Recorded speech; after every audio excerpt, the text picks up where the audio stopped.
right, dude. Court, man, obviously coming off your first loss in quite some time, but I know that.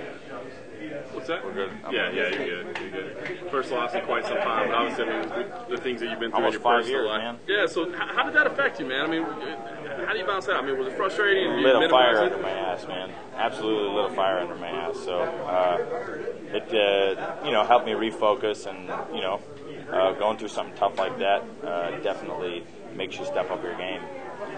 Not that my game wasn't elevated, but I was gonna say, had you gotten complacent at all, or you just feel like no, there was not another complacent. gear? It's more in here, man. So I train, I show up every day, man. I'll condition with the best in the world, man. And if you don't got this, that's that's where it's at, man. You gotta have, that's what it is. You gotta have that fight, man. And I got that fight in me now, so watch out. Sure. What do you think about this fight? I mean, I'm sure for Nick, he thinks there's unfinished business, but what about you? Did you think this needed to be done again? I was the one that lost. Do you think it needed to be done again, or did you want it back, or did it matter? Yeah, you see, it was a 1-1 on the rounds, in my opinion. Some people thought I won, but more people thought that it should have went to a third round than giving him the decision. And so we get to finalize that third round, and we get the opportunity to go at each other and finish the deal. So that's it. Is it important to you, man? Is it something that you had thought about in between, or it just when I it came thought up, about you it, go, of course, okay, man. You anytime you lose, man, you're a fighter. That's what I am. That's what I do. And so if you get, man, you take a loss, man. That's a hard thing, man. It's a hard thing to deal with. You want to come out and win. You don't train to go out and lose. So, and especially if it should have went on to another round, shit. You get another shot at it. I'll take another crack at it. So, how do you think Nick's changed as a fighter since the last time you were in there? How do I think? Yeah, or what do you see different in his game? I don't know. I don't train with him at all. I just, he had about a year off for an injury, and I had about a year off for an injury, for 2 injuries. And so, as far as timeline, our progression probably is about equal. So it's looking to be a good match, But of course, I train to fight, and I fight to win, man. So I'm coming out to kick his ass, period. I like the guy. Me and him got along great in the show. We've kept in contact, but we're fighters, man, and we signed to fight each other, and so let's do it, man. It's on. I think you're kind of a fan favorite in your career, but obviously this time around you're going to be the enemy. Yeah, in his hometown. Yeah. Man. What do you think about that? Do you like that? Is it a new situation? What do you think about it? Yeah, this is weird, man. I'm the villain now. Right. I take the bad. Hey, man, I'll take the bad role. That's fine. I can just promise that I'm going to show up, and it's going to be a different Court McGee. So my training has changed, man. I got that fuel, that desire, because I'll show up and fight, man.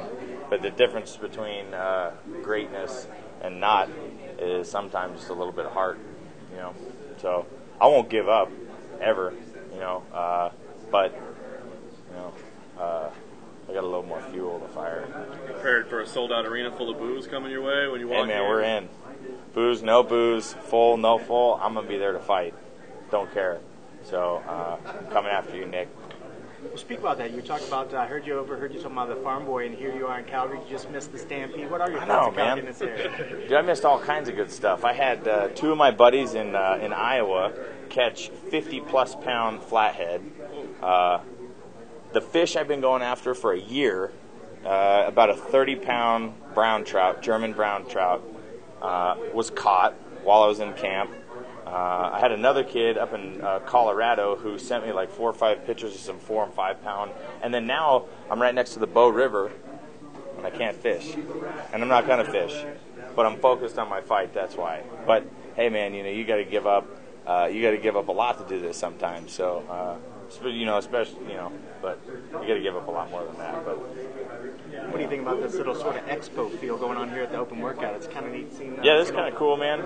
Yeah, I mean, the sport's progressing, man. You know, we're professional athletes. You know, the eye's on us.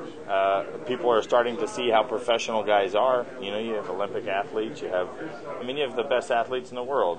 There's all kinds of dudes that play other sports that are coming to condition because it's real conditioning, man. It's real training, you know. You look at this card, man. Look how many people got injured. Tell me it's not real. Blown out knees and busted this and broke that. You know, half the time guys are fighting with broke stuff, but they don't say that. You guys don't know that, you know. But that happens, and it's for the love of the fight, though. So you know, it's kind of one of those. Goes hand in hand with fighting. You know, you're fighting. You're gonna fight busted up sometimes. But the beard saves the chin, though, right? The beard saves the chin. Beard is padding. Somebody read somewhere to me that somebody was like, "Hey, that's unfair. He should have to shave that." And I was like, "What?"